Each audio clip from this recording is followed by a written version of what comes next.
Good morning children. पिछली कक्षा में हम लेसन नंबर 7 चिड़िया की बच्ची का विवरण यानी एक्सप्लेनेशन किए थे, जिसके लेखक जैनेन्द्र कुमार जी है। इसका पुनर्कथन यानी रिकॉल हम क्या करेंगे।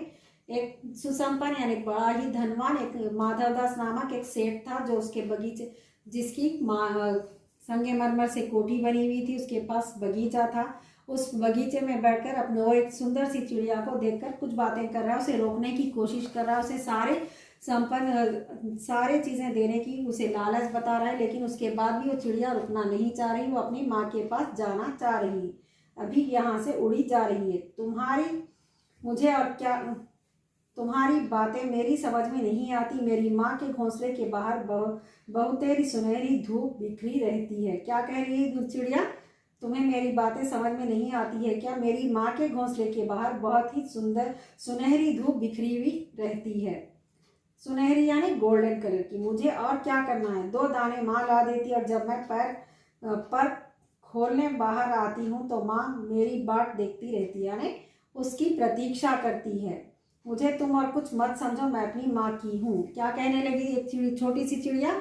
उसके पास माँ की महानता है, माँ को बहुत महान समझती है, माँ के पास ही जाना चाहती है। वो उसे धन दौलत से कोई प्यार नहीं, सोने चांदी से उसे कोई लगाव नहीं, सिर्फ वो माँ के पास जाना चाहती है, 2 दाने खाना है, उसके घोंसले में रहना है। माधवदास ने कहा, भोली चिड़िया, तुम कहाँ रहती हो? तुम मुझे नहीं जानती हो। चिड़िया, मैं माँ को जानती हूँ, भाई को जानती हूँ, सूरज को और उसकी धूप को जानती हूँ, घास पानी और फूलों को जानती हूँ। महामान्य तुम कौन हो? महामान्य ना तुम बड़े आदमी। महामान्य का अर्थ क्या है?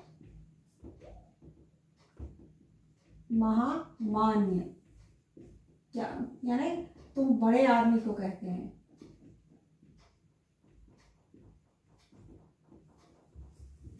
मैं सारे धूप को जानती हूँ, माँ को जानती हूँ, घोंसले को जानती हूँ, सूरज को जानती हूँ, फूलों को जानती हूँ, लेकिन तुम्हें नहीं जानती। तुम ऐसे कौन से महामान्य हो?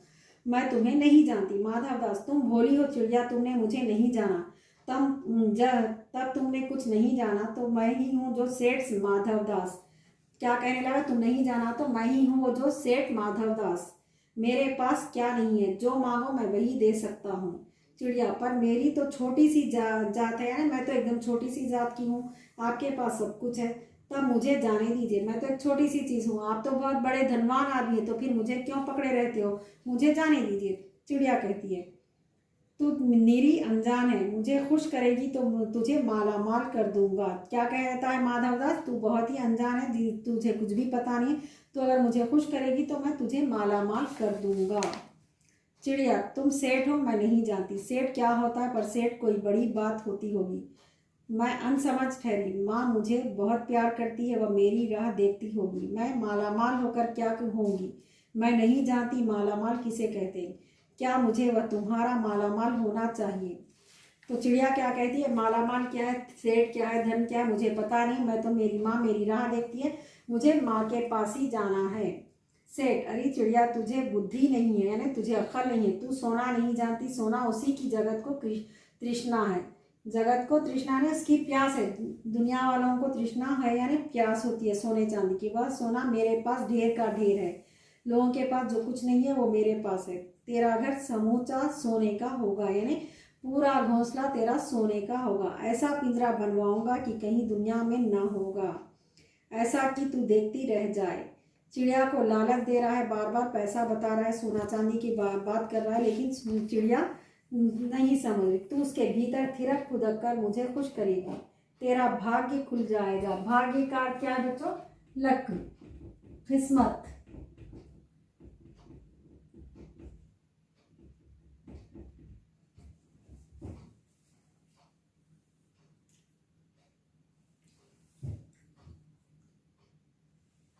सेठ, तू क्या जानेगी, तू चोरिया सोने का मूल्य सीखने के लिए तुझे बहुत सीखना है। मूल्य यानी कीमत भी कह सकते हैं आप, इसको वैल्यू भी कह सकते हैं आप। मूल्य, कीमत,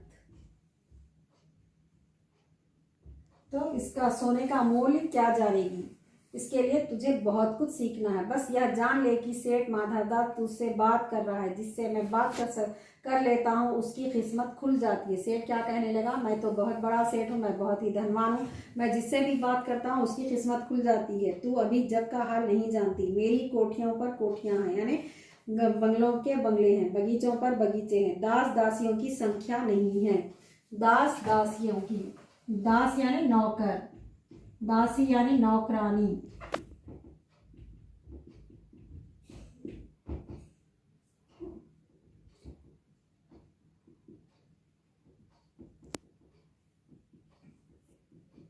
यानी संख्या यानी कोई गिनती नहीं है, अनकाउंटेबल है इसके पास, संख्या नहीं है यानी अनकाउंटेबल है, जो गिन नहीं सकते उतने इसके पास नौकर नौकरानियां हैं।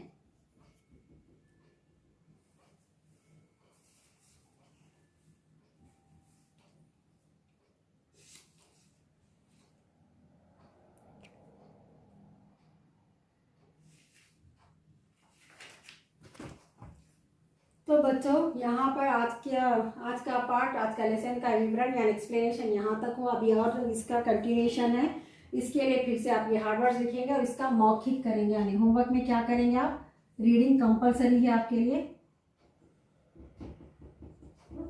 होमवर्क में रीडिंग कीजिए, ये वर्ड्स लिखिए आप प्रैक्टिस के लिए। आज की कक्षा यहीं समाप्त होती है। धन्यवाद।